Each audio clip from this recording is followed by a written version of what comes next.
Jenderal sadis pentolan OPM Bumiwalo Enumbi tewas dalam peristiwa kontak tembak kontra lawan tim elit tim gabungan TNI di Kabupaten Puncak Jaya, Papua Tengah, Sabtu 10 Mei 2025. Dilansir dari Tribun Papua.com, Sabtu tanggal 10 Mei tahun 2025, baku tembak pecah setelah pentolan tentara OPM itu disergap oleh aparat gabungan di markasnya di puncak pegunungan.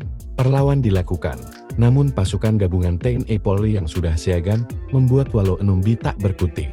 Bumiwalo sempat mendapatkan peringatan dari pasukan TNI Polri, namun tetap melawan hingga tewas di barisan petambak jitu dari TNI Polri.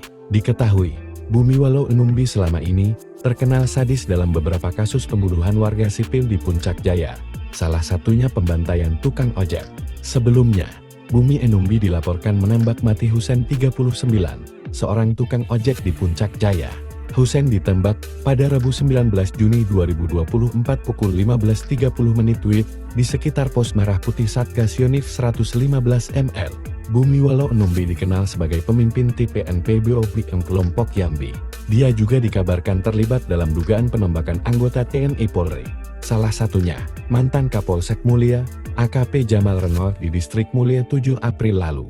Hingga berita ini tayang, Teribu NPAPOTNJAH.com masih berupaya mengkonfirmasi pihak terkait.